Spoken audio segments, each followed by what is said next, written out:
After the aggravation of the jump from hell, I was about ready to give up on this review. But that moment was so horrible that it almost had me intrigued. I was like, could the game get any worse than this? So I said, alright, if I see one more jump like this, I'm out. And as it turns out, there were no more jumps like this. But the game itself was so fucking terrible that I almost kinda wish I had quit in the first place. So anyway, let's get into it. The Running Man for the Amiga, the rest of the game. The graphics are one of the few things about this game that I actually like. The digitized opening with clips from the film is a nice touch, even though it's entirely superfluous. Also, the game gives you a quick clip of Ben Richards getting sent into the game zone. Again, it's not necessary, but I think it's a nice little detail nonetheless. As for the in-game graphics, I like the textures in both the foreground and the background. There's a good sense of depth to the world, and the graphics are gritty yet vibrant, very much in keeping with the style of the film's cinematography. Obviously, it's not a perfect recreation of the film's world, but then how could it be with the system's graphical limitations? Even so, the game designers did a really good job recreating the basic look of the film's universe. You can take one look at it and say, yep, that's Arnie, and that's the Running Man. And at least the game designers didn't make a garish eyesore whose color palette makes you want to puke. The only other positive point I will give for the game is that they actually bothered to try to recreate the plot of the movie. At least the second half of the movie, anyway. Just like the film, you go from zone to zone, bumping off stalkers as you fight your way to freedom. Once you defeat all the stalkers, you go back to the TV studio and defeat Damon Killian and all his guards and win the day. Hooray! It would be pretty hard to fuck up that concept, but of course if you give it to a bunch of bozos like the guys at Ocean, I'm sure they could find a way. So at least they got that part right, but as for the rest, forget it. The controls in the game are very sluggish. For example, when you throw a kick or a punch, there's a split-second delay between the time you hit the button and the time the character does the action on screen. And this delay makes it harder to fight because you have to time your attacks differently. Instead of hitting your enemy instantly, you have to press the attack button a split second before he's in range, otherwise you'll miss him. And this lag in the controls makes an already annoying game even harder to play. Another problem with the controls is that you have to press up in the control button to punch. Now this might not be so bad, but to jump you have to press up. So if you don't press up and control at the exact right time, your character ends up jumping instead of punching. And as you can well imagine, this is very annoying in the middle of a battle. They couldn't have used another fucking button on the keyboard to have the character jump, like the space bar or the shift key? No! He's gotta use the fucking control key for everything. Running is also annoying because to do it, you have to press left or right twice very quickly. If you don't do it fast enough, the character just keeps on sauntering along like his life isn't in danger. Actually, I don't even know why he's walking at all. The game's called The Running Man, not The Sauntering Man, or The Trotting Man, or The Light Spring in His Step Man, you fucking dipshits. An accurate title aside, where the game really starts to fall apart is in the gameplay. One of the biggest problems is that it's fucking boring. You run through mostly empty levels with no traps and very few obstacles and enemies. To be fair, the zones in the movie were pretty empty, but this is a case where I think they could have taken some liberties with the source material and made a much more exciting game. You know, some cannon fodder troops, a couple of machine gun turrets, a few flying bombs, anything but just fucking dogs and stalkers. It's only in the last level that you get to face some actual guards, and they aren't exactly the textbook definition of formidable opponents. Run in one direction, fire my gun. Run in the other direction, fire my gun. Derp, derp, derp. Great enemy AI there, very cunning. Speaking of AI and cunning, we come to the stalkers, and they ain't exactly Rhodes Scholars either. Take Buzzsaw for instance. He runs back and forth with his chainsaw, and he can cause you a lot of damage if he hits you with it. However, if you keep crouched all the time, the dumb fuck never bothers to lower his blade and slice you to ribbons. And you can take him out easily by throwing a brick repeatedly in his face. I guess he forgot that you can lower a chainsaw blade below your waist. Dynamo is a bit smarter because he can shoot you while you duck, but you can outwit him by standing until the last second before he fires, then ducking. However, this Raiden wannabe can be a real pain in the ass because if you go too far away from him, he'll chase you in his car and run you down. I don't know how that fat fucking light bright could get into his car so fast anyway, but whatever. Also, if you try to punch or kick him, he'll zap you, so you have to use a weapon against him.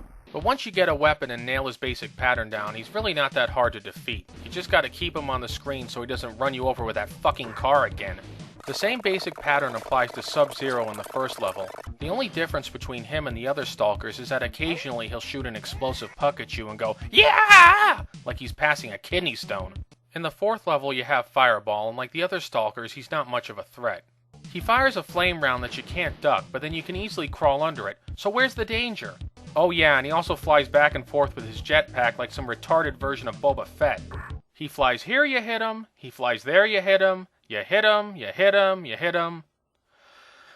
Am I still awake here? The only real danger in these fights is when you get a stalker and a dog at the same time. It's a really cheap-ass way for the game to give you just a little bit more challenge.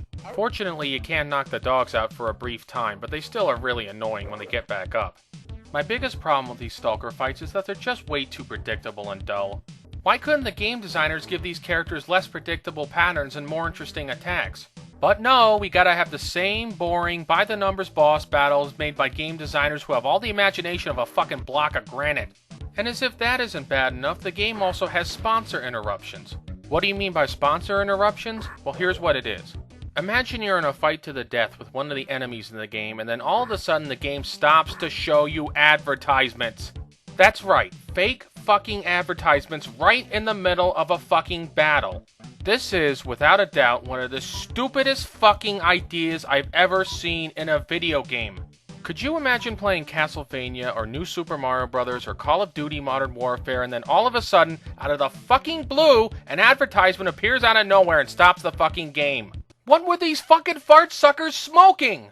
Yes, there were satirical ads in the movie, but they didn't stop the fucking movie to show them. And this is not an isolated incident either. It pops up again and again in this game.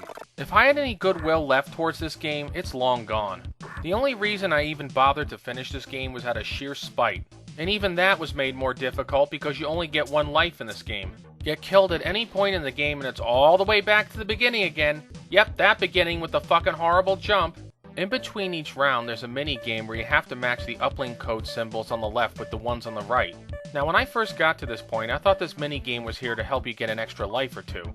But frankly, I don't give a flying fuck about this part, and so I never bothered to beat it. Nor do I ever care to beat it, for that matter.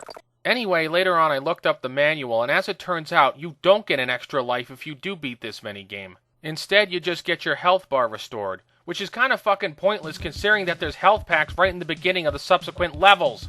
As for the music, it's really not that bad.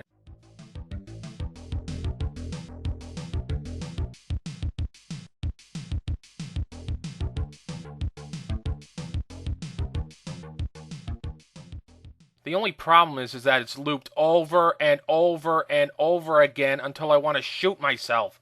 I don't understand it. These Nimrods could waste so much fucking time on making the graphics look nice, but they couldn't bother to put any new fucking music in each level? What am I saying? These are the same fucking guys who put ads in the middle of a fucking battle. So after 4 levels of this mind-numbingly repetitive shit, you finally make it back to the studio. About the only good thing I can say for this part is that you finally get a gun. But they even have to make that part lame. Look at the way Arnie fires his gun. Have you ever seen such an awkward, unnatural way to fire a gun ever in a video game? It looks really, well, gay. Hold still, sweet cheeks, I'm gonna shoot you in the face! When you finally manage to plow your way through the Derp Squad, you reach the last boss. Or you would reach the last boss if there were one. Instead, you get Damon Killian. Whoop-de-shit. Alright, to be fair, it is accurate to the movie, and I'll give him credit for this. It is kind of fun to shoot him back into the rocket sled.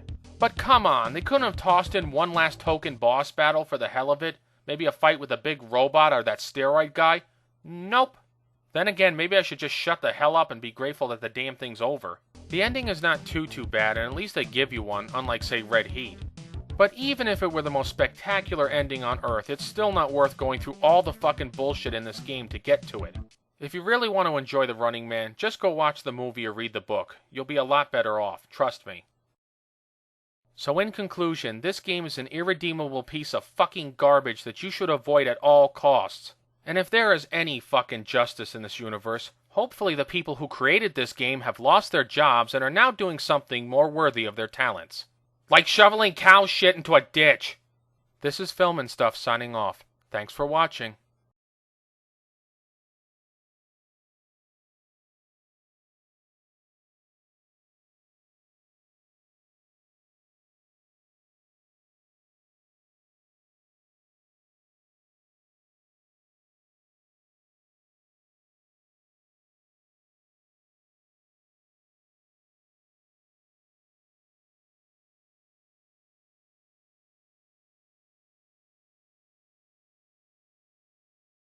Hold still, sweet cheeks, I'm gonna shoot you in the face!